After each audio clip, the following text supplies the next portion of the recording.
Assalamualaikum. Assalamualaikum warahmatullahi wabarakatuh. Hello, hai, selamat pagi semua. Alhamdulillah hari ini bertemu sekali lagi untuk sesi saya bagi topik yang kedua yang sangat interesting berkenaan dengan kebaikan penyusuan susu ibu. Okey, sebelum kita mulakan kita punya topik ni, perbincangan ni, kita mulakan dengan umum kitab Al-Fatihah. Auzubillahi minasyaitonirrajim. Bismillahirrahmanirrahim. Alhamdulillahirabbil alamin. Arrahmanirrahim. Ya kama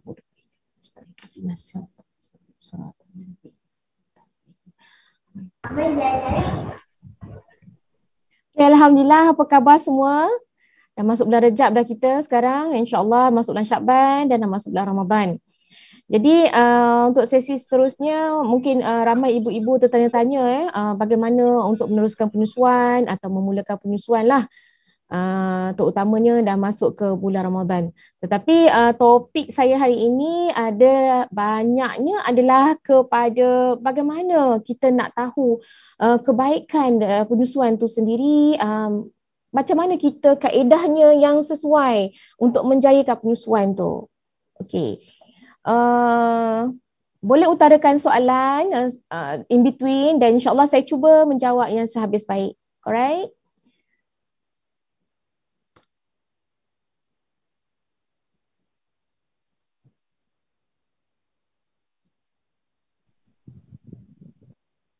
Okey, saya akan share slide saya berkenaan dengan kaedah penyusuan susu ibu ya.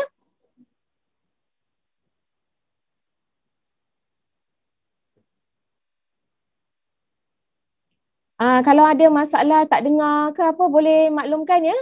Sebab kadang-kadang takut tak jelas ya. Maklum sajalah kita live ni.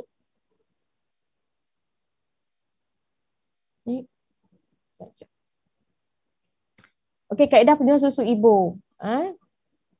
Kalau kita pernah baca dekat internet, kita pernah baca buku, ada e-book banyak sangat sekarang. Ada banyak sekali pusat-pusat rujukan laktasi, ada kaunselor laktasi. Dia tak jadi masalah. Secara dasarnya untuk penyusuan ni, pembelajaran dia mengambil masa lebih kurang 6 hari ya. Kalau untuk training dia untuk menjadi seorang kaunselor. Dan untuk selama 20 jam. Kalau untuk jadi kaunselor ni kena tambahan untuk 40 jam.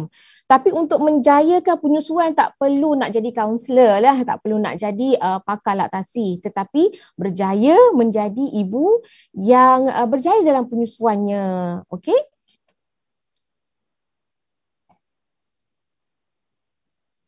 So dalam Islam penyusuan itu sangat-sangat penting, yang mana Allah berfirman dalam surah Al-Baqarah ayat 233. Saya bacakan maksudnya.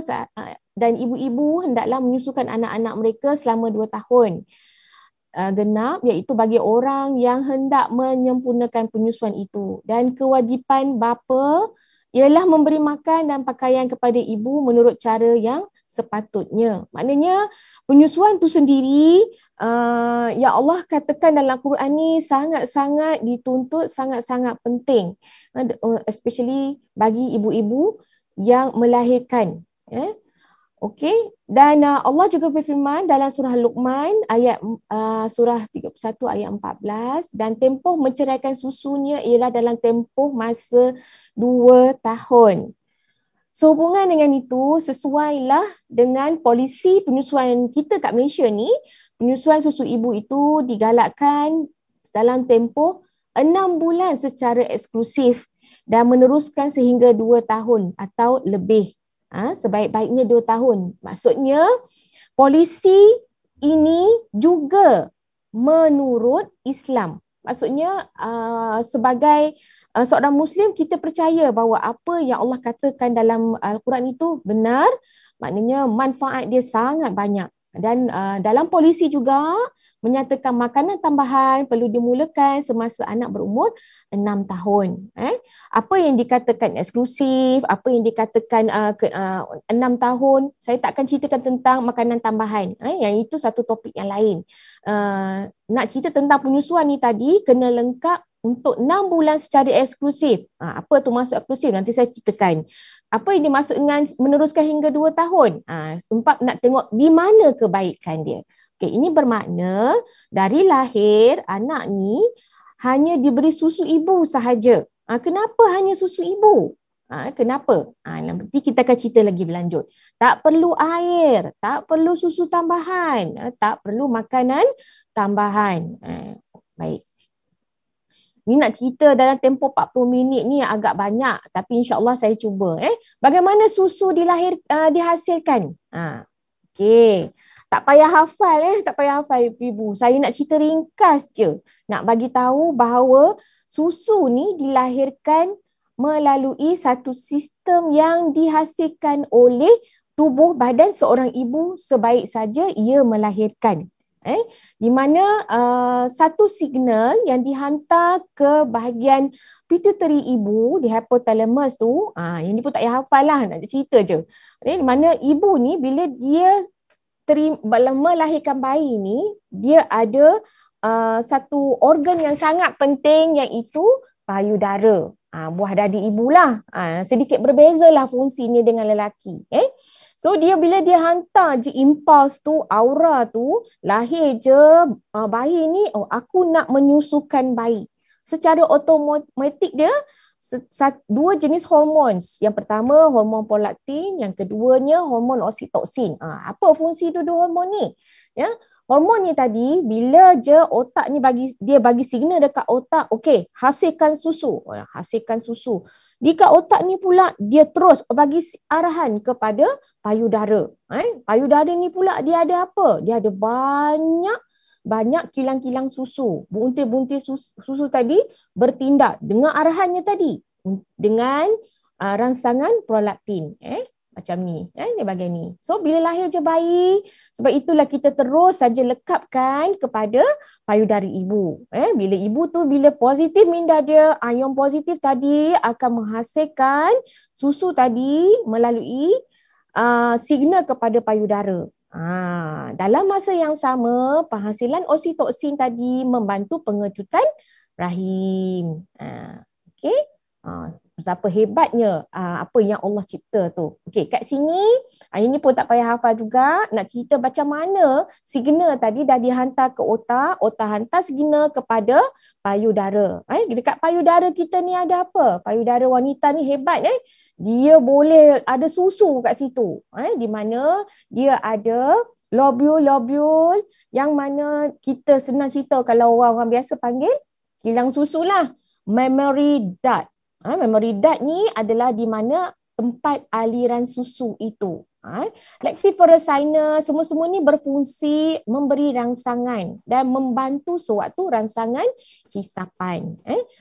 Anda nanti boleh tengoklah payudara sendiri macam mana nak cerita tentang fungsi dia saja, di mana kalau kita tengok dia ada tisu-tisu, tapi nak cerita tentang fungsi ni lah banyak. Okey, lobule alveoli ni bila prolaktin tu hantar signal penghasilan susu so kilang-kilang susu ni dia akan berfungsi dengan cekap dan cepatnya untuk hasilkan susu. Hebat kan? So bila banyak dia susu-susu kat sini dekat payudara ni, anak hisap je dekat payudara ni, maka dapatlah penghasilan susu yang banyak dengan rangsangan yang kerap. Okey, ini keratan daripada sisi. Boleh nampaklah ini keratan daripada depan. So kalau nak lihat payudara, kalau mana yang boleh nampak, tengok ini payudara buatan. Saya tunjukkan. Kalau payudara anda, so begini, katalah kita potong macam ni. Nampak dia ada buntir-buntir susu kat situ. Kita panggil lobule. Lobule, secondary tubule ni yang mana dia menghasilkan susu. Aliran susu melalui ductus ni. Dan keluar melalui puting payudara. Tetapi macam mana teknik menghisapnya nanti tu, nanti kita akan belajar. Saya akan buat praktikal juga. Ibu-ibu boleh tengok. Okey. Okey, hari ini nak bincang tentang macam saya kata tadi lah mula-mula. Tadi tu nak cerita tentang anatomi dia je sedikit. Kebaikan susu ibu nak cerita, penting susu ibu ni di mula awal. Kenapa pentingnya rooming in? Rooming in ni maknanya ibu dengan bayi ni dia duduk dekat. Ada setengah orang dia dah prepare dah bilik bayi. Bilik ibu ni dia akan duduk berasingan. Sebenarnya tak jadi masalah, tetapi rooming in itu adalah lebih baik sebab ibu tak perlu bergerak banyak. Nanti kita cerita juga. Kepentingan penyusuan on demand. Penyusuan ni yang ikut kehendak bayi. Kenapa kena ikut kehendak bayi? Kenapa tak ikut kehendak ibu? Tak ikut kehendak bapa? Tak ikut kehendak nenek? Atuk? Mesti kena tahu. Okey, posisi pelekapan yang betul. Penyusuan secara eksklusif. Untuk pelaksanaan bagi ibu yang berjaya. Hari ini saya tak banyak cerita tentang bagi ibu berkejaya sebab ibu yang bekerja dan menyusukan bayi satu topik yang lain yang dia sangat besar.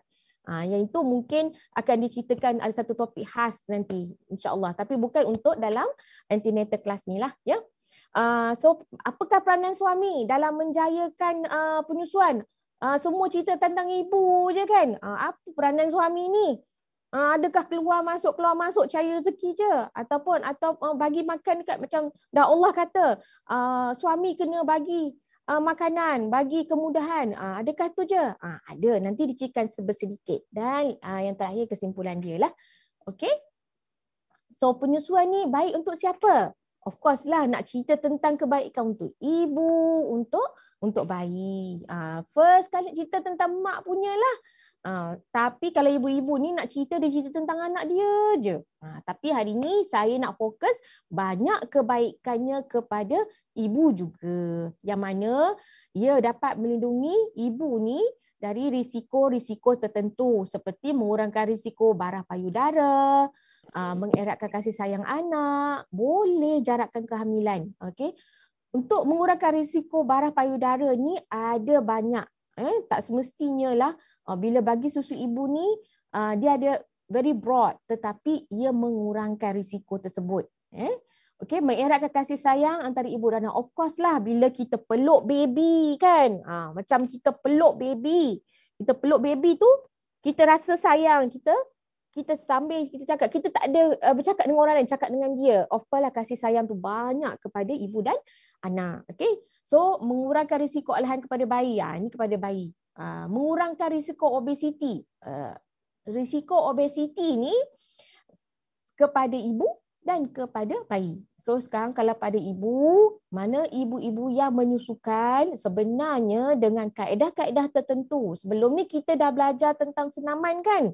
So kalau kita menyusukan bayi, kita diiringi dengan senaman, insya-Allah dia dapat mengurangkan risiko obesiti. Mungkin badan nampak cabi-cabi sikit kan sebab kebanyakan ibu akan cakap lepas menyusu ni mesti lapar. So topik yang tentang pemakanan selepas bersalin saya tak nak sentuh banyak.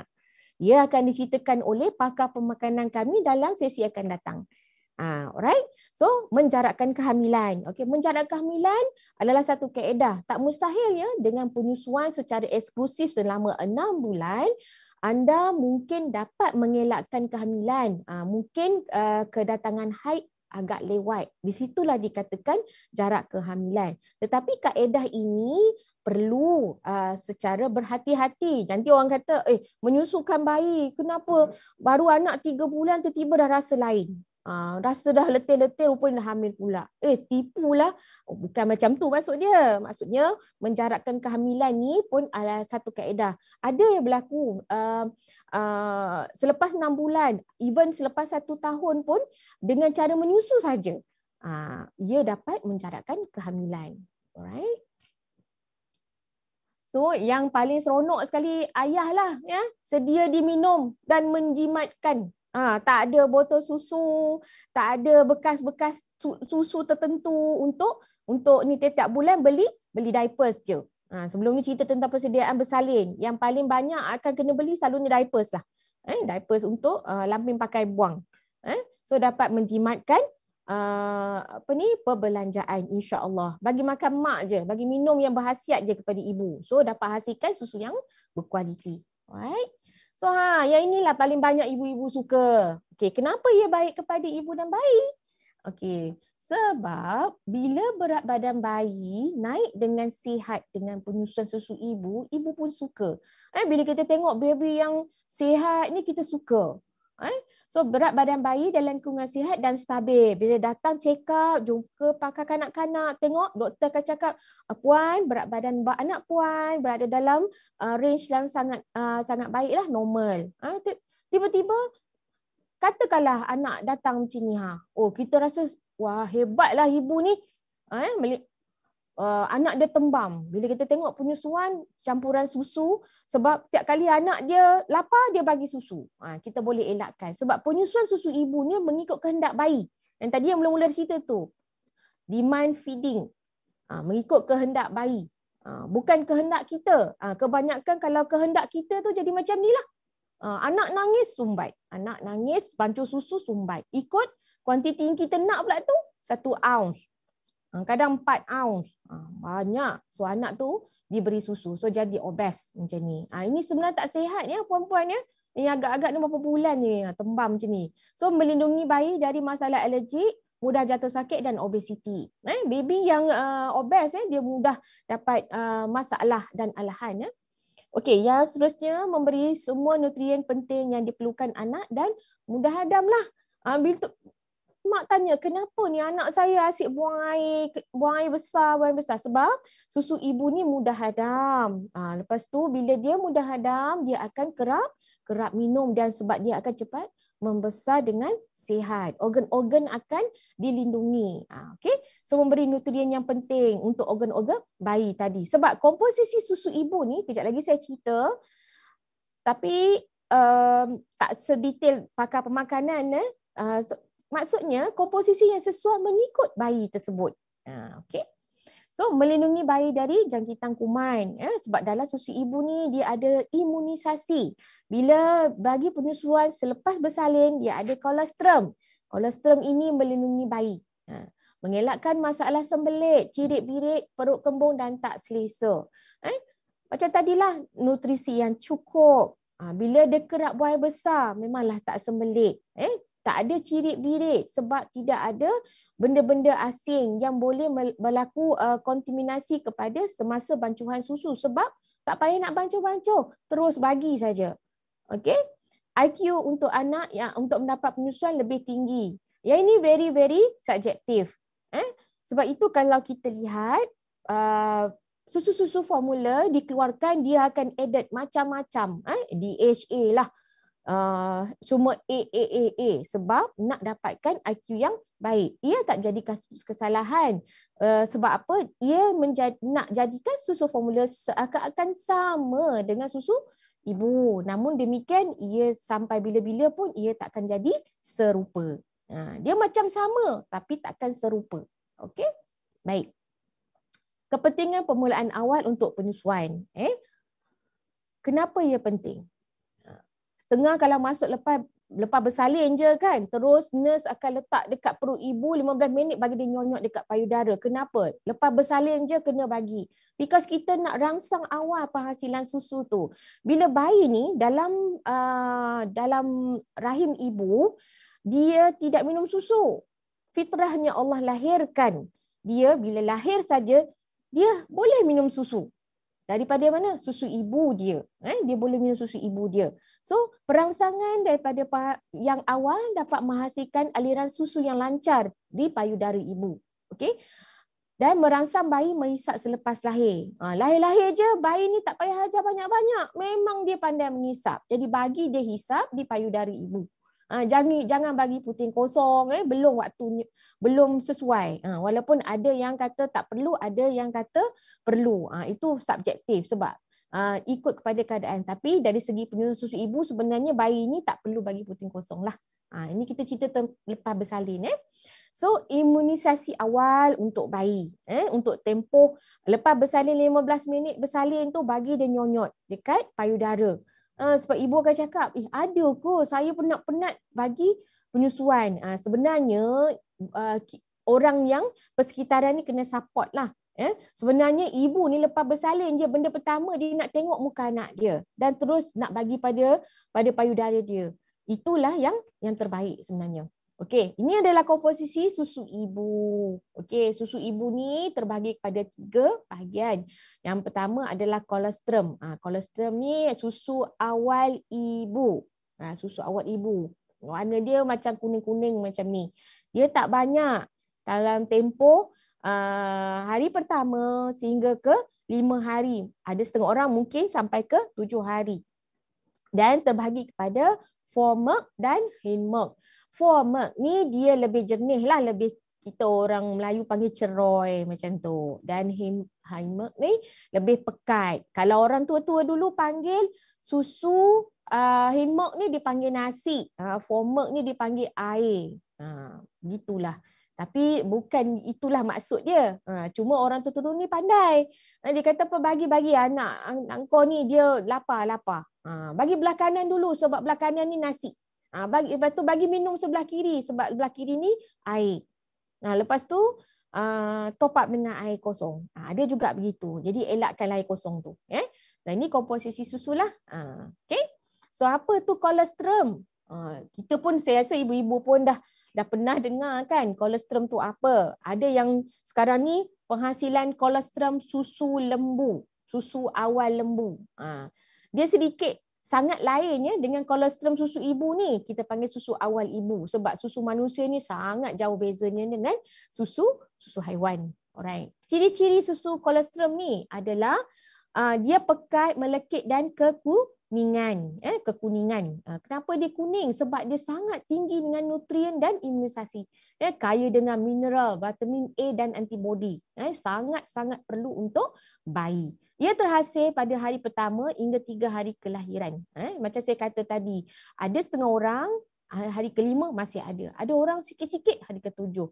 Tapi kepekatan dia tu saja antara 1 hingga 3 hari. Lama-kelamaan yang ada hanya hindmilk dengan formilk sahaja. Okey. So, bila lahir je bayi ni, dia minum banyak ke? Tak. Bayi ni minum setiap kali dia hisap tu sebenarnya 1 sudu teh je. Tapi dia kerap lah. Ibu ni kena kerap bagilah untuk sesi penyusuan. So sebab kalau kata apa, baru menyusu, anak ni dah lapar balik. Macam tadi, dia dah lapar, so kita kena bagi. Nanti kita belajar on demand tu macam mana. Okay? So kelebihan dia pula membantu mengeluarkan mekonium. Mekonium tu apa? Najis lah. Kalau ibu-ibu yang mana mungkin dalam sesi ini, yang mendengar ni, dah ada anak-anak yang sebelum ni. Mekonium tu yang najis awal tu lah, warna hitam tu. Bila kita bagi susu ibu ni, susu kolostrum ni, dia akan keluar dengan cepat, banyak. Dan dia akan jadikan selepas 3 hari, dia akan keluarkan najis yang kekuningan. Mekonium ni najis awal bayi. Dia warna hitam-hitam sikit macam tu. Okay, membantu mengurangkan kejadian jaundice. Bukan menghilangkan atau tidak mengalami jaundice. Dia membantu mengurangkan kejadian jaundice. Sebab bayi yang mengalami kuning, jaundice ni, kebanyakanlah sekarang bayi ni akan mengalami jaundice. Tapi dengan penyusuan yang kerap, bila najis bayi ni kerap buang air besar, ia dapat dikurangkan. Membantu melindungi saluran usus dan pernafasan bayi. Sebab dia ada antibody tadi. Ada imunisasi semua dah jadi. So dia senang berak sebab usus dia senang hadam. So saluran usus pun sihat. Membantu melindungi saluran usus dan pernafasan bayi. Okey. Okey, ni ciri-ciri juga komposisi susu. Seperti yang saya beritahu. Okey. Hindmilk atau susu yang keluar pada tengah dan akhir penyusuan lebih banyak lemak. Okey. Kalau kita letakkan susu tu dekat dalam botol susu ni, nampak kalau kita kata minyak dan air tidak bercampur, kaedahnya sama. Lemak dan air tak boleh campur. So dia akan mendap ke bawah, air atas tu adalah dia punya susu yang pekat dengan lemak. Formilknya susu yang keluar pada awal penyusuan dan lebih banyak air. Okey. So ciri-ciri untuk formilk ni pula kurang lemak berbanding hindmilk. kehijauan atau kebiruan. Tapi ibu akan nampak putih juga. Nanti tengok hijau, bukanlah hijau macam daun-daun tu, biru-biru macam warna apa bunga nasi kerabu tu, bukan. Maksudnya kebiru-biruan, kehijau-hijau, tapi sebenarnya itu warna semula jadi dia lah. Ya, hilang dahaga bayi. So dia ni air, sebab dia cair kan, lebih banyak air untuk menghilangkan dahaga bayi. So itu kalau kita tengok before, like they used to write letters for people who coming from overseas to say that they would get rid of their. So bila form milk ni, bayi akan hisap sekejap, perasan. Nanti ibu-ibu akan perasan, dia hisap sekejap sebab dia dahaga saja. Okey, keluar pada awal penyusuan. Bila dia keluar, masa kita nak awal penyusuan tu, maksudnya ibu ni bila dia nak startkan penyusuan tu, yang keluar mula-mula tu adalah susu yang cair tadi, yang lebih banyak air tu. Okey, cara nak tambah dia, pam atau susukan bayi bila breast ni penuh. Ini cara dia. Okey. Okey, untuk high milk pula pekat lebih banyak lemak. So warna dia memang kekuningan. Tetapi dia tidak sama seperti kolostrum ni, dia lebih kuning berbanding high milk ni. Okey. So buatkan bayi rasa lebih kenyang. Kenyang sebab dia lapar, dia akan macam yang saya mention tu, orang tua kata nasi kan, sebab dia rasa kenyang. Itulah maksud dia. Okey, buatkan bayi rasa kenyang. Keluar pada pertengahan dan akhir penyusuan. Kerap pam dan susukan bayi tanpa tunggu breast penuh. Yang ini untuk kaedah bagaimana nak membanyakkan dia tu. Okey, baik. Ini sangat penting. Keperluan susu ikut usia bayi. Kadang-kadang bila kita tengok baby kita kerap-kerap menyusu ni, kita rasa baby aku ni tak cukup susu ni. Sebenarnya anggapan begitu adalah salah ya. Bayi yang lahir ni, bila macam tadi saya mula-mula cakap, dia lahir je 15 minit terus dia nyonyot kepada payudara itu untuk rangsangan pertama. Bila masa rangsangan pertama tu, ada kemungkinan dia dapat, ada kemungkinan tak dapat. Okay? Tetapi 1 jam selepas bersalin, mesti terus kepada payudara ibu untuk penghasilan susu. Pertamanya sebanyak, kat bawah tu berapa? 5 hingga 7 mil je. Sebesar buah ceri. Sikit tak? Sikit je sebenarnya. Dan dia berhenti. Dia orang kata dia stop tidur. Itu memang fitrah dia begitu. Dan kita letak. Kemudian itu hari pertama. Bila masuk hari ketiga, ni kolostrum ni, kolostrum ni masih ada, dia sebesar walnut saja. Iaitu 20 hingga 27 mil. Cuba tengok kalau ada sukatan sudu ke nak apa ke dekat rumah kan, cuba tengok 20 mil ke 27 mil tu berapa banyak? Sikit kan? Sangat sikit. Tapi bila kita bancuh susu formula, kita terus bagi 1 ounce. 1 ounce berapa mil? 30 mil. Masuk dalam perut bayi. Kesian dia. Baru 3 hari dah minum 30 mil. Kan? Padahal dia hanya perlu antara 22 hingga 27 mil. Kalau baru lahir tu 5 hingga 7 mil je. Tapi dia akan kerak susu lah. Okey?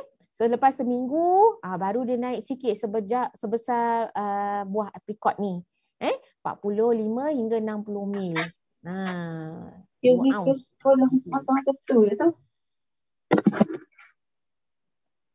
Okey. So selepas sebulan barulah dia jadi banyak macam tu, 80 hingga 150 mil. Tetapi kita kena faham ya, ini dari segi kuantiti, subjektif. Mungkin anak pertama, anak kedua mungkin sedikit lebih daripada buah ceri ni, tapi ini adalah yang selalunya. So jangan bimbang ya ibu-ibu, kalau anak tu kerap menyusu, dia minum sikit macam ni pada hari pertama, kedua, hari ketiga, jangan bimbang anak saya tak cukup susu. Itu adalah komposisi yang sesuai untuk perut bayi. Okey. Right. So kepentingan ibu dan bayi bersama rooming in. Maksud dia rooming in ni duduk dalam bilik yang sama. Duduk sebelah ibu ke, di tepi ibu ke, tak ada masalah. Satu, kebaikan dia, bayi ni bila dia perlukan susu je sedia untuk disusukan. Maksudnya angkat, letak je. Terus menyusukan dan letak balik. So ibu ni dia jenis orang tak sabar. Bila bangun malam, dialah orang pertama yang terus ambil baby. Susu ikut on demand. Maknanya ikut kehendak bayi. So baby ni disusukan ikut keperluan bayi ni lah. Bila dia perlukan, so bagi terus. Tak perlulah nak letak masa, okey 2 jam lagi nak bangun, kunci jam, 3 jam, kunci jam lagi, 3 jam. Tak ada, tak perlu. Sebab itu kita katakan kita rooming in bersama dengan ibu. Okey, mengelak bengkak payudara. Bila kerap bagi susu, so kita ibu-ibu ni paling tak suka adalah bila bengkak payudara tu. Sakit. Tapi bila dah ada jangkitan, itu dah jadi masalah lain. Mengurangkan risiko jangkitan tadi itulah dekat payudara tu. Bila ada risiko jangkitan ni dah sakit, bengkak, dipam pun tak boleh. Yang ni kena datang jumpa doktor lah. Yang kena ambil tindakan yang lain. So sebenarnya bengkak payudara yang menyebabkan jangkitan ni boleh dielakkan sama sekali. Tak perlu ia terjadi. Okey? So yang akhir sekali tu of course lah bila kita peluk baby, kita pegang baby, kan? Siapa tak suka baby? Tu pastinya mengeratkan kasih sayang. Baik. On demand ni bila dia kita susukan dalam peringkat awal tu, so kolostrum ni dapat sepenuhnya pada dia. So menggalakkan peraliran susu yang banyak. So aliran susu akan jadi lancar sebab stimulasi itulah telah diberi sejak daripada awal. Mudahkan ibu untuk menyusukan terutamanya pada waktu malam. Ini ibu-ibu sangat suka. Kalau pengalaman dari segi saya dengar ibu-ibu punya pengalaman saya, pengalaman rakan-rakan, sangat suka waktu malam ni tak payah nak bangun pergi bancuh susu. Angkat bayi, letak dekat sebelah susu. Anak tidur, ibu tidur. So dapat rehat bersama. Okay?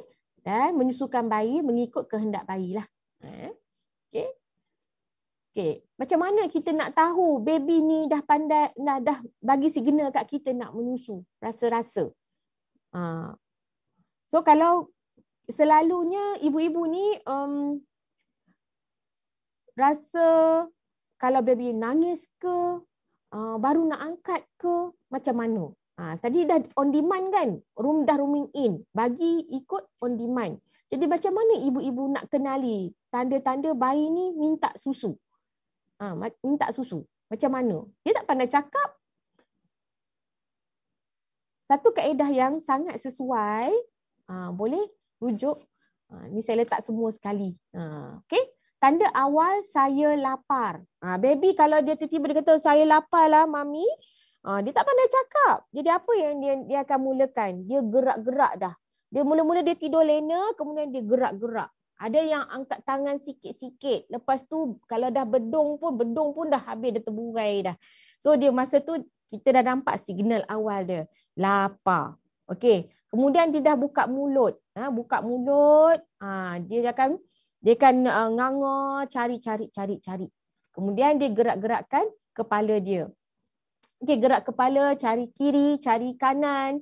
Kalau ada kain, duk isap-isap, ada. Kemudian bila ibu ni, dia tak heran. Dia tak layan, tengok aja kalau ibu-ibu tak perasan. So dia akan melihat sana, angkat tangan sana. Macam dekat restoran kan, diumpamakan. Kalau seorang customer datang, angkat tangan panggil waiter. Waiter buat tak tahu je. Lepas tu dia tunggu lagi, angkat tangan lagi, panggil waiter. Tak layan juga. Jadi dia dah gelisah. So gerak dengan aktif. Makin aktif lah. Kan? Mana ibu ni, mana mami ni? Aku lapar ni. Kan? So tangan dah masuk mulut dah. Hisap dah tangan. Memanglah kalau kita apa, baby memang fitrah dia. Dalam perut pun dia hisap jari. Tangan dekat mulut dah hisap. Cot. Tak heran juga. So tak kisah juga. Mungkin ibu rasa tak perasan. So tanda-tanda lambat. Tanda-tanda lambat. Dia nangis. Nangis. Waktu ni kalau sua kepada payudara, dia takkan hisap sebab dia dah marah minta dipujuk dulu. Okey. So bila dia nak dipujuk dulu ambil masa. Kena timang-timang, bukan timang lah, maksudnya calmkan dia. So, sebab dia dah nangis, dah marah, gerakkan dah banyak, so dia dah jerit. Elakkan yang tanda-tanda yang terakhir ni. Sebab susah sikit yang ni. Bila dia dah nangis, mak pun stres sebab anak tak akan hisap. Confirm dia tak akan hisap. Kena tenang-tenangkan dulu. Baru boleh masuk step yang kedua. Iaitu tunggu dia reda sedikit, baru boleh start menyusu dia. So saya ulang, tanda awal bagi bayi ni bila dia lapar, dia gerak-gerak, buka mulut, gerak-gerak kepala. Lepas tu dia mengeliat. Bila tanda-tanda kedua dah ni. Yang tu mak kena ready dah tu. Nak pergi toilet pun yang pertama tadi tu. Pergi toilet siap-siap, cuci tangan bersih, angkatlah dia terus dan menyusukan. Jangan tunggu yang tanda ketiga ni. Bila nangis ni nak pujuk susah. Kalau mak tak boleh pujuk, ayah kena pujuk. Kalau ayah tak boleh pujuk, bagi nenek dia pujuk. Dah reda, barulah beri susu. Okey, baik. Posisi penyusuan. Posisi penyusuan ni, lepas ni saya akan cerita. Saya akan demokan macam mana laid back, cradle hold, cross cradle hold, football hold, lying on side. Yang ini paling bagus. Yang ini saya takkan tunjuk lah, saya bagi tahu je. So yang ini berbaring. Selalunya berbaring ni sangat selesa bagi ibu. Sangat suka. Kalau posisi saya dulu, saya memang suka baring ni lah waktu malam. Kalau biasa-biasa duduk saja. Dalam kereta, yang posisi yang 1, 2, 3. Laid back ni pun posisi yang sesuai. Ini bagi bayi yang dah sedikit stabil lah selepas beberapa hari. So minggu lebih baik. Tetapi tak jadi masalah. Okay. So ni lying on side ni tak kisahlah kiri ke kanan ke, sebab selesakan bayi, selesakan ibu untuk waktu malam, waktu tidur. Ada juga pengalaman ibu ni dia ajar anak dia baring aja.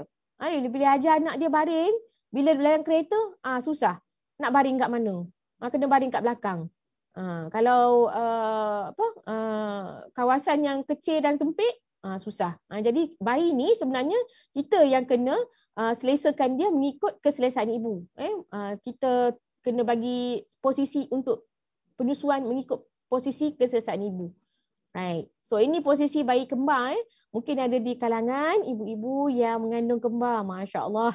Tahniah lah. Jadi ada teknik penyusuan. Ada penyusuan baby kembar ni sebenarnya sangat-sangat enjoy sebenarnya. So football cradle ni, upright latch semua ni. So front cross untuk dua-dua bayi. Sebab dia duduk dalam kita punya rahim berdua. Tiba-tiba bagi menyusu satu-satu. Adakah jadi kesalahan bagi satu-satu? Tak salah. Tetapi untuk tujuan penyusuan secara terus ada kaedahnya. Ada caranya. Okey. Baik, ini adalah teknik pelekapan mulut bayi. Apa yang dikatakan pelekapan mulut bayi? Okey, pelekapan mulut bayi ni sangat penting. Bila kita bagi susu, ramai yang salah teknik isap dekat puting. Bila isap kat puting, susu takkan keluar secara banyak. Okey, tadi di awal saya dah maklumkan keratan payudara ibu. Keratan payudara ibu. Okey, ini payudara ibu. Bayangkanlah pelekapan bila bayi ni dia nak menyusukan, bila dia sentuh dagu dia kat bahagian bawah sini, dagu dia sentuh bahagian bawah sini, automatik mulut dia akan terbuka dan dia akan melekap kepada payudara, puting.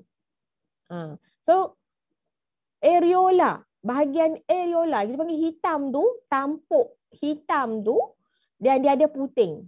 Puting tu kalau dia lekap hanya dekat bahagian puting ni, yang itu yang akan berlaku crack nipple. Dan susu tak keluar. Ini aksesori saja. So jangan bimbang. Kalau payudara puan-puan tak ada puting, penyusuan boleh berjaya. Sebab penyusuan bukan dengan puting. Puting ni aksesori saja. Inverted nipple ke apa, ada kaedah macam mana nak mengeluarkan dia. Okey, nanti sekejap lagi saya bagi tips sikit lah. Ya. So, bila mulut bayi kena kepada dagu, maksudnya dia, dagu ni bayangkan Nina, dagu bayi. So dia akan tangkap keseluruhan areola. Nampak? So dia contact point kat sini. Dagu dia kena dekat sini. Payudara. Ni payudara ya. Tengok macam mana ibu ni hold. Bukan letak tangan macam ni salah. So dia kena hold macam tu. Telunjuk ni duduk bawah.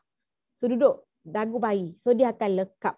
Itulah teknik pelekapan yang betul ke mulut bayi. Okay. Only if needed. Maksudnya kalau misalnya susu tu dah banyak. Ini kalau dah banyak baru puan boleh tekan. Kalau tak, pegang saja. Pegang sini saja. Macam tu. Nanti boleh praktis lah nanti kat rumah macam mana nak mulakan penyusuan tu. So, letak, kemudian baby ni akan hisap. Hisap. Tekan, dia akan tolak, tekan, sedut. Macam tu. Di sini baby. Alright. So sedut. So, nampak ya? Kantung kita panggil ductus susu ni akan masuk ke dalam mulut bayi. Ada pula yang tanya, kadang puting tu besar sangat. Mulut baby saya kecil aja.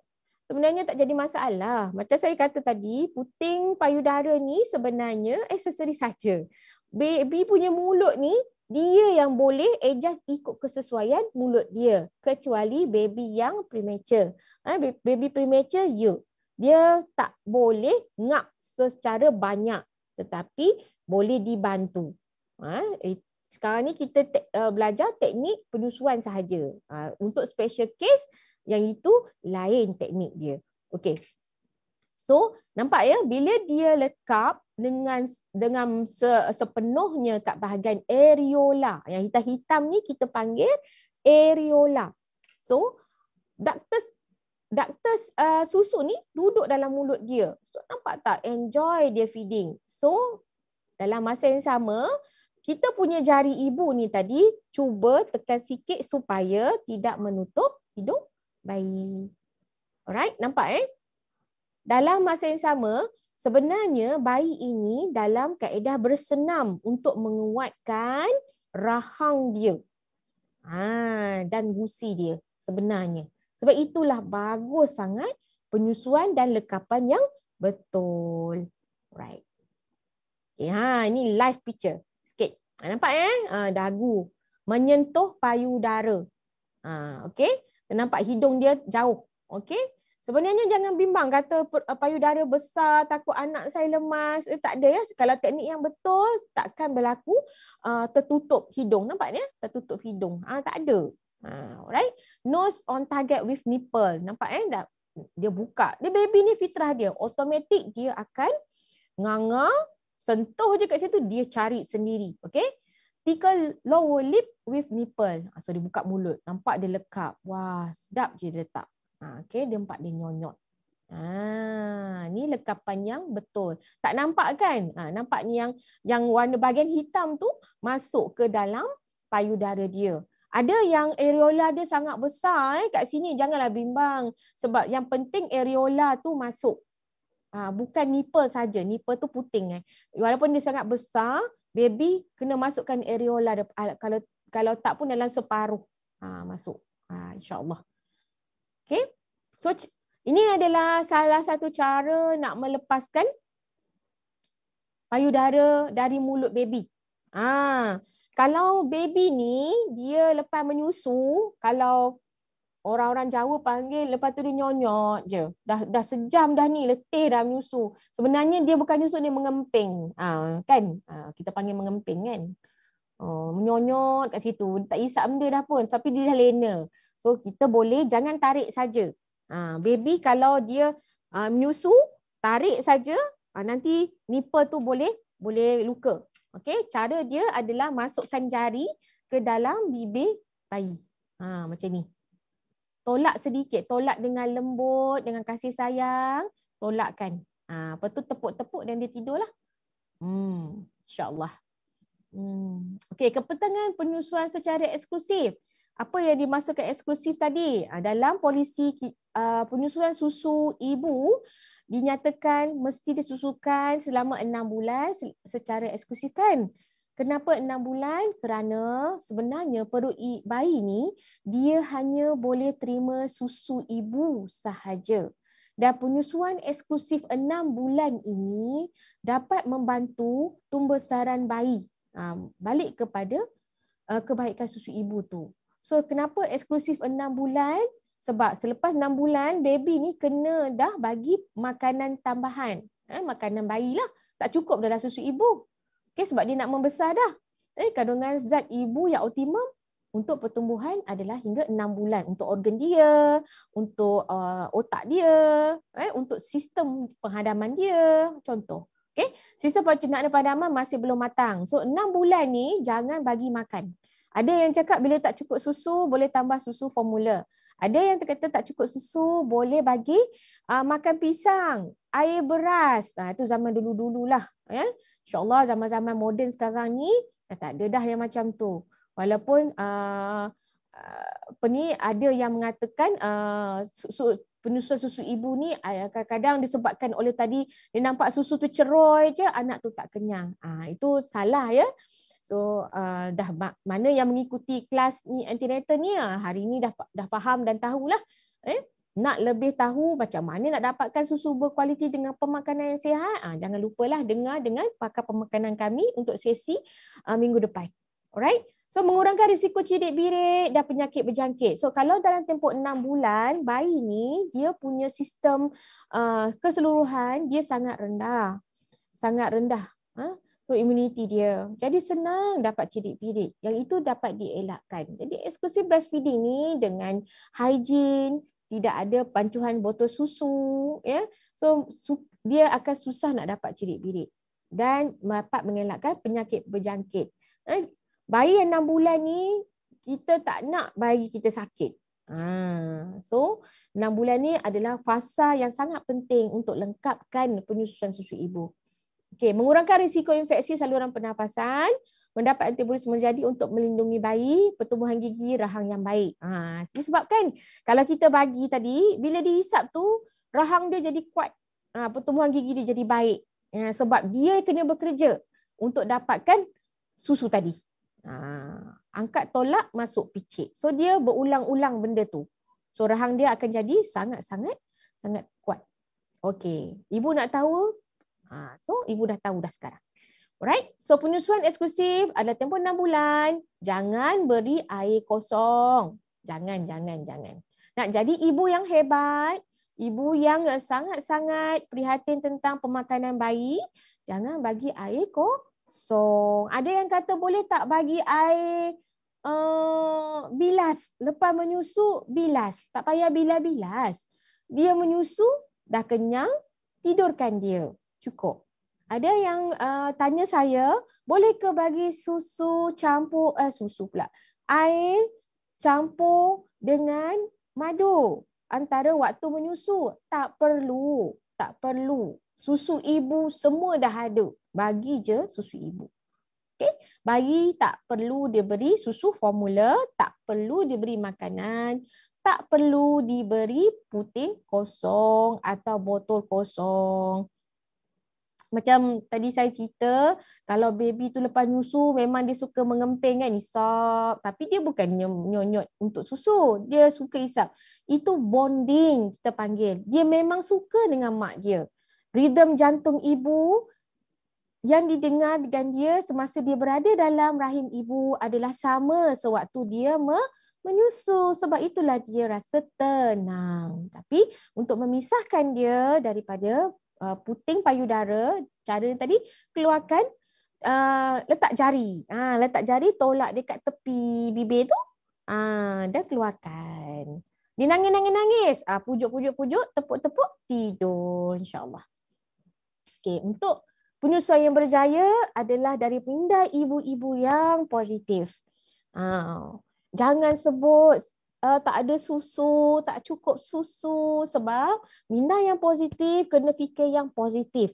Bila yang positif dapat dekat ibu. Fikir yang baik-baik. Seorang ibu kena doa yang baik-baik. InsyaAllah doa yang baik-baik dapatlah anak yang Baik. Okey, mulakan penyusuan dengan segera, posisi dan lekapan penyusuan yang betul, makanan berkhasiat dan rehat yang cukup. Baik, tiada campuran makanan dan minuman tambahan, sokongan pasangan dan ahli keluarga. Yang ini memang sangat pentinglah yang ni untuk menjadikan penyusuan kita berjaya. Doa dan zikir. Ini sangat-sangat penting. Jangan lupa. Sebenarnya masa kita menyusu ni, waktu itulah kita boleh mengaji sebab anak kita nyonyok kita tak buat apa pun. Sekejap lagi saya tunjuk sikit demo posisi. Saya dah janji tadi posisi penyusuan. Sekejap lagi saya demo. Macam mana, nak duduk macam mana. Baring, saya tak ajar baring. Saya ajar duduk je. Okay, kan baring kan jadi lain sekejap lagi. Okay. So, ini peranan suami dalam menjayakan penyusuan. Jangan kata, saya tak ada susu, awak je ada susu bagi. Tak, sama-samalah. Kan? Anak kita bersama kan. So, sebelum penyusuan, kena bersedialah wahai para suami untuk mengambil tahu tentang penyusuan. Jika ada para suami yang bersama-sama dalam kelas ini, saya ucapkan tahniah para bapa sebab anda juga adalah individu yang boleh menjayakan penyusuan susu ibu, susu bayi anda. Right? Semasa penyusuan, apa nak buat? Bila isteri kita menyusu, bantulah. Okey, macam ni yang letak bantal macam ni. Letak itu macam tu. Bantu dia supaya dapatkan posisi yang selesa. Sebab bila isteri kita tak selesa, seorang ibu ni tak selesa, penyusuan tu akan jadi sekejap. Itu yang bila sekejap, bayi ni akan mengamuk. Dia tak kenyang. Alright? Selepas penyusuan, boleh tolong sedawakan bayi. Macam mana nak sedawa? Belajar-belajar lepas ni, pegang. Nak sedawakan bayi tak susah. Kan lepas menyusu, angkat, tepuk, gosok saja. Senang je. Okay? So, kalau tak nak letak, boleh letak kat bawah. Tak apa, nanti saya tunjuk. Saya nak sedawakan. Saya tak nampak sangat. Jadi saya bangun. Okey, sepanjang masa, suami perlu sentiasa memberikan dorongan kepada isteri dan bantu tugasan rumah. Macam ni lah. Menyusu, suami cuci kain. Sekarang tak payah cuci macam ni. Dah ada mesin basuh, senang. Sidai, sambil-sambil lipat kain pun boleh. Okey, memudah cara. InsyaAllah, keluarga yang bahagia, keluarga yang harmoni. Nak dapat anak-anak yang berjaya dengan penyusuan. Okey. Secara keseluruhannya, setiap bayi yang baru lahir dikurniakan naluri untuk menyusu pada payudara. Kita jangan bimbang sebenarnya. Allah jadikan payudara wanita ni, bila lahir je bayi, automatik susu itu telah tersedia. Praktikalnya adalah mempercepatkan penyusuan rangsangan tu. Rangsangan pada payudara tu. Sebab itu bila lahir je, kalau dia ahli Islam ni, lahir je bayi, terus kita bagi kepada payudara ibu di dalam bilik bersalin. Selepas beberapa minit, sebab kita nak rangsangkan dia, bila dia rasa kehangatan di payudara ibu, selepas 15 minit, kita bersihkan dia. Sejam selepas kita dah kamkan dia, kita akan hantar kepada ibu untuk menyusu. Okey, sepatutnya. Untuk tempoh pandemik ni, ibu kena masuk ke ruang menyusu lah, sebab kita nak mengelakkan transportasi ke ruangan ibu. Okey, untuk waktu pandemik ni saja. Kalau tak, memang ibu ni bersama dengan bayi, don't worry. Okey, itulah sebaik-baiknya. Okey, kalau berada di rumah, ibu ni sentiasa berada dengan dia. Kita panggil rooming in. Dan penyusuan ibu ini perlu mengikut kehendak bayi. Iaitu on demand. Bila anak ni nak, beri ikut keperluan dia. Sebab perut bayi tadi apa?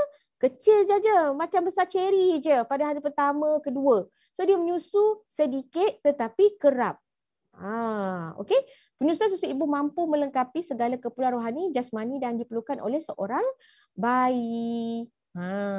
Ada kasih sayang kat situ, baby akan kenyang kat situ, keharmonian rumah tangga kat situ. Okey, sebab suami isteri sama-sama membantu menjayakan penyusuan. So, oleh itu penyusuan susu ibu telah jadikan Allah sebagai satu perkara yang wajib dilaksanakan oleh setiap ibu yang melahirkan anak. InsyaAllah. Okey. So, saya doakan agar segalanya dipermudahkan. Baik. Saya nak terus saja kepada demonstrasi untuk posisi penyusuan.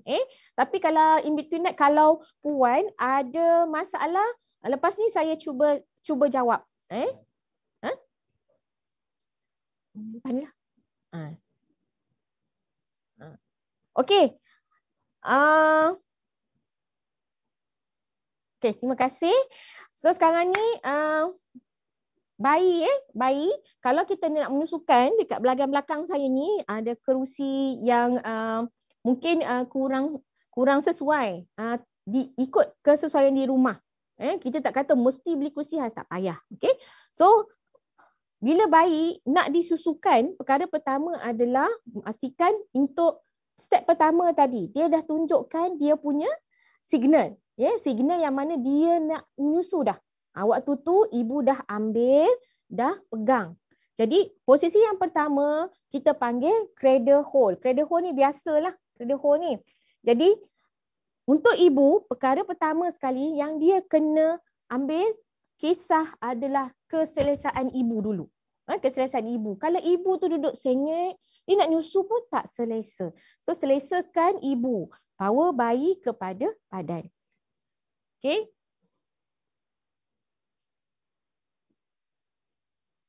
Right. So, bantal yang kecil diampu kalau ada. Kalau tak ada pun tak apa. Tapi saya syorkan ada. Kerana apa? Sebab baby yang 28 kilo mungkin tak masalah. Kalau baby yang 3.5 kilo berat kan? Nak pegang tu berat. So, susukan. Ini kita panggil posisi cradle hold. Cradle hold. So menyusu. Selesa. So letak tangan ibu. Sambil-sambil tu zikir, selawat, Allahumma salli ala sayyidina Muhammad. Cakap dengan dia. Okay, this is a cradle hold. Yang keduanya kita panggil cross cradle hold. Sama kedudukan dia tetapi mungkin tangan. Tangan kita. So tangan, yang ni tadi kita letak cradle hold. Tangan begitu. Okay. Saya tak nak letak bantal sebab takut tak nampak. So, di cradle hold. Ini cross cradle hold. Satu lagi pegang payudara. Gitu. Okay. So, ni nampak dia menyusu. Mungkin tak apa nak nampak kan sangat. So, cradle hold. Gitu. Alright. So, kalau yang seterusnya adalah football hold. Football hold ni sesuai bagi yang menyusu jika dilahirkan secara pembedahan. Alright. Macam mana nak football hold ni? Pernah tengok tak American football? Okay, American football tu, so kita letak. So baby dah kita wrap. Kalau tak nak ni pun tak apa. So kita letak dekat payudara. Begitu. Menyusu. Sebenarnya selesa bagi orang yang menyusukan atau yang melahirkan secara pembedahan ni, posisi ni sangat selesa. Ini berdasarkan pengalaman rakan-rakan dan pengalaman saya sendirilah. Ya, kalau kita duduk di atas kerusi yang lebih selesa, so menyusu ni bantal ni kita letak begitu. Letak begini. Tapi tak sesuai kalau dalam kereta. Sebab ada gear kat situ kan, kang kena pula dia. Jadi kalau kat dalam kereta, bagi yang Caesar, letak satu bantal, tak ada kecil, is a cradle hold. Sesuai. Tapi posisi penyusuan ni mengikut ibu. Mengikut ibu. Dan kenapa? Bila ibu selesa, pasti anak selesa. Kalau ibu tak selesa, baby ni dia boleh tahu. Dia rasa tak secure, dia tak rasa selamat. Jadi sebab itu dia nangis, dia tak nak isap. Cuba. Kalau dia letak, kalau baby ni rasa secure, dia isap. Tapi bagi bayi yang dah melepasi fasa 4 ke 5 bulan, dia tak jadi masalah, dia ngap je. Tapi dia pun akan betulkan kedudukan dia. Tapi sangat penting posisi untuk ibu kerana mengelakkan sakit pinggang. Jangan lupa letak bantal. Okay? Misalnya tak letak bantal ni, menyusu. Pastikan ada armrest untuk letak. menyusu. Tapi dia jadi sengit. Puan-puan bayang kalau puan menyusu sengit, tulang belakang. Itu yang sakit pinggang. Okey? Sakit pinggang. Tak nampak. Right? Itu sebab kena letak bantal. Bantal untuk support. Dalam kereta pun kena letak sepijik bantal. Tak semestinya bantal mahal, bantal kecil-kecil sah. Support. Menyusu. Saya pernah tengok ibu menyusu sambil drive. Ada. Jangan buat ya, sangat bahaya. Sebab kalau tiba-tiba ada brake emergency, Masya Allah, Astaghfirullahaladzim, tak tahu nak cakap, terjatuh ke bawah kan, berlaku kecederaan. Jangan buat. Kalau jadi pemandu, jangan. Berhenti dulu, menyusu dulu. Menyusu dalam kereta, boleh. Tolak ke belakang sikit. Kita pegang. Ini adalah kedudukan yang sangat-sangat biasa. Sangat-sangat biasa bagi ibu-ibu yang duduklah. Kalau baring tu bayi perlu menyusu, kita kena ampuh sikit. Letakkan bantal. Kalau nak baring, bahagian belakang, ibu kena support. Jangan lupa support bahagian belakang ni. Sebab bila kita menyusu bayi, kita tak support belakang, bongkok. Dan jangan menyusu begitu. Jangan. Sakit tulang belakang ni. Bukan sebab epidural, bukan sebab bersalin, tapi sebabkan posisi penyusuan yang salah. Okey? Tegakkan badan. Bawa bayi kepada badan ibu. Menyusu. Boleh menyusu. Selesakan diri. Dan pastikan bayi ini muka dia lurus. Lurus. Yang mana dia menyusu bukan macam ni. Bayangkan baby, dia nyusu macam gitu. Tak selesa. Cuba kita minum air macam tu. Tak selesa. Okay? Pastikan dia selesa dulu. Gitu, menyusu. Kemudian kalau kata nak sebelah sini, okay, tepuk sikit. Kemudian pusing, menyusu. Gitu. Bisa cradle hold. Okay? Baik. So, saya dah cover untuk bahagian demo. Ada apa-apa persoalan? Ada banyak soalan ni. Kalau 5 bulan hamil ada susu kuning tu biasa ke? Itu biasa puan? Biasa. Tetapi kalau susu, maksudnya yang keluar daripada payudara tu, ia tidak sakit, tak ada bau, tidak ada nampak keabnormalan yang sangat ketara, itu biasa. Mungkin puan daripada awal awal plan penyusuan tu memang plan mengandung tu memang nak menyusu, kadang-kadang memang dah terhasil sikit. Tetapi kalau ada bau ataupun sakit, sila berjumpa dengan doktor lah. Okey. Bagaimana mengatasi masalah inverted nipple? Dah tahu dah soalan ni. Baik. Manualnya untuk inverted nipple saya tak bawa yang inverted nipple punya, okay, tak apa. Okey, inverted nipple ada banyak kaedah. Ada tak silap saya ada 3-4 kaedah untuk ibu-ibu. Salah satu cara dia adalah dengan memastikan anda menarik. Itu kaedah lama. Kalau saya tak galakkan puan gentel dan tarik. Saya tak galakkan. Kenapa? Sakit. Salah satu cara yang pertama, saya cerita yang pertama, puan boleh menggunakan tuala yang suam. Cuci dulu. Okey. Dab dulu.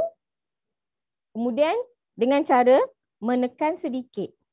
Menekan sedikit setiap kali bila puan tu boleh bubuh, nak bubuh minyak zaitun ke apa boleh, tapi sebenarnya tak perlu pun.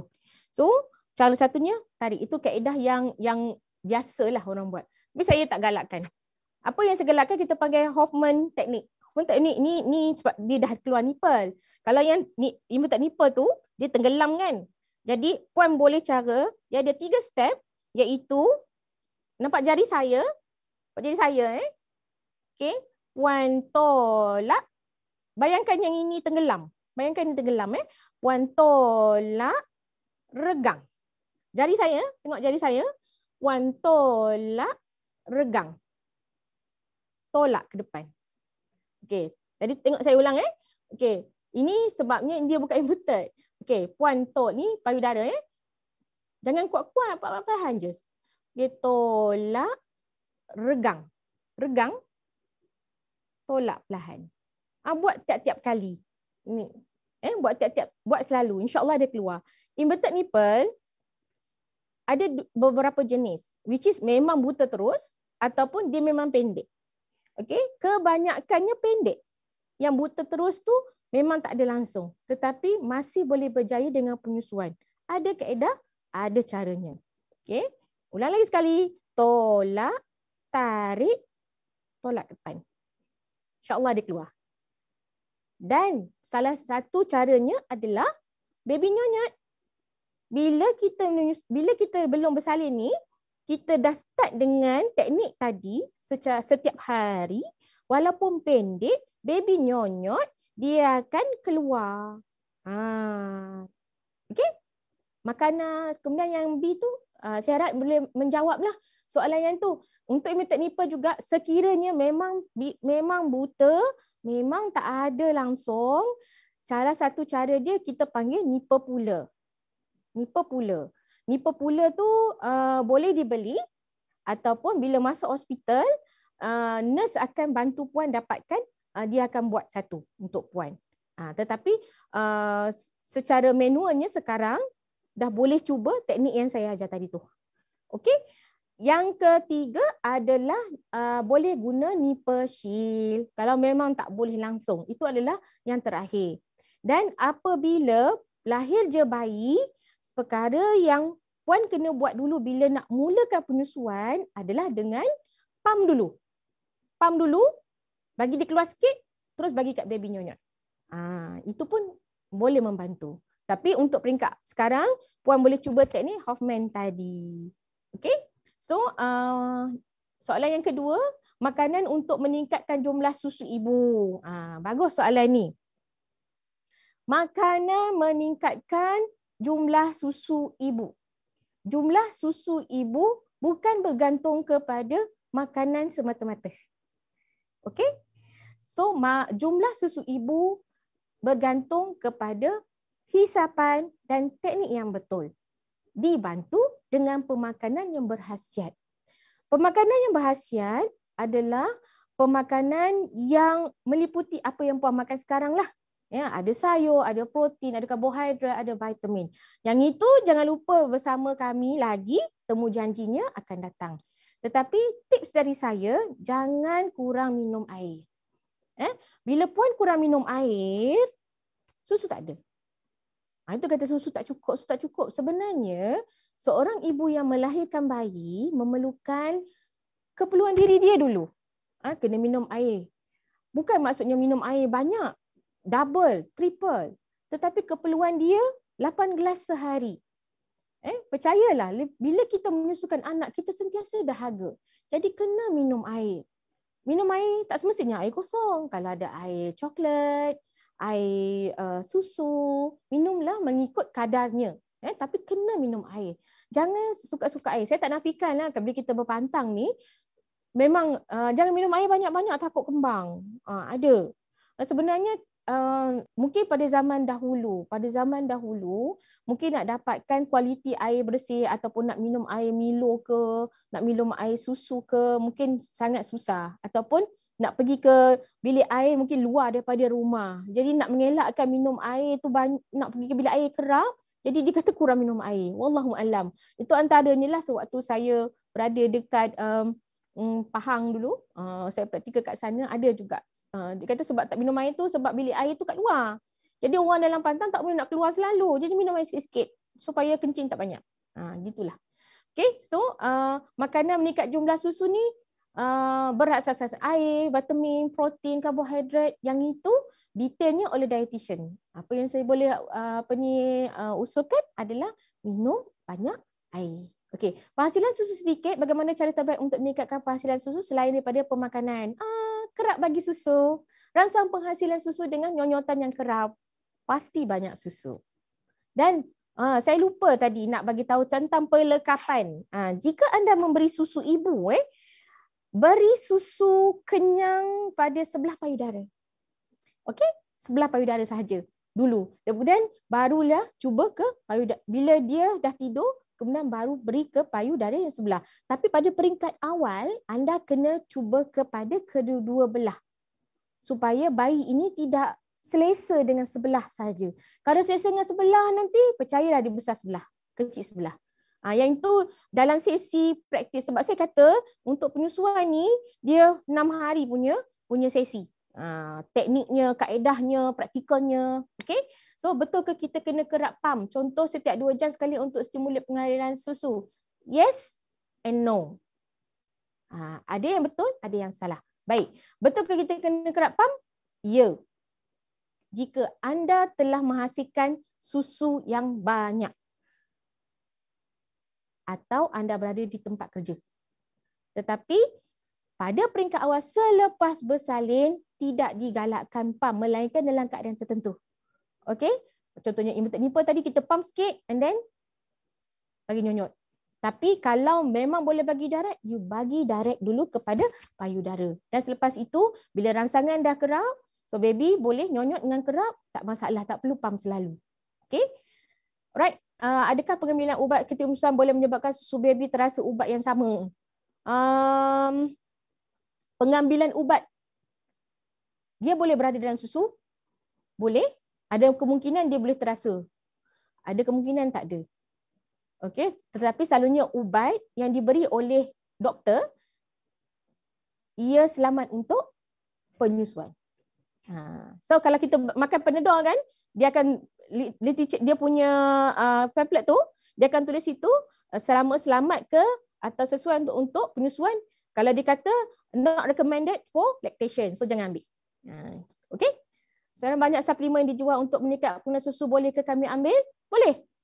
Jika mampu. Jika tak mampu, makanlah apa saja yang anda mampu. Contohnya, jika anda mampu bancuh coklat dengan air susu tim biasa. Minum 1 gelas 200 ml setiap pagi atau setiap petang. Silakan. Kerana pengambilan suplemen bukan sesuai bagi semua ibu dan bukan sesuai bagi semua bayi. Yes or no? Pada saya, jika anda mampu, silakan. Tetapi dari segi pemakanan, yang berkhasiat saja sudah memadai. Kalau kita kata, okay, saya ambil ni susu jadi banyak. It's very subjective. Sebab kemungkinan bila kita ambil itu, kita kena minum air banyak. Why not? Kita minum dan makan seperti biasa, mengikut kuantiti dan kualiti pemakanan tersebut. Saya tidak kata ambil suplemen itu salah, dan saya tidak pula mengatakan ambil suplemen itu satu yang membantu. Sebenarnya tak ada masalah. Ambillah jika anda mampu. Okey? Ada soalan lain?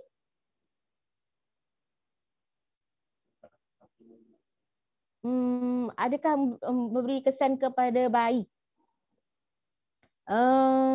Setakat yang saya tahu, kalau ia berasaskan makanan, insya-Allah tak ada. Kalau berasaskan bahan kimia, mungkin boleh dielakkan. Itu pendapat saya lah. Kalau contohnya dia adalah sejenis minuman, ambillah sebab dia minuman. Tetapi anda monitorlah, tengok baby kalau dia mendatangkan mudarat, yang itu mungkin kena berhentikanlah. Itu pendapat saya lah. Kesan kepada bayi itu saya tak nak komen apa-apa sebab kesan dia banyak. Kesan dari segi apa? Penyakit sakit ke, intelligence ke, okey? Okey, terima kasih banyak-banyak di atas perhatian anda. InsyaAllah bersama dengan kami lagi. So sebelum itu,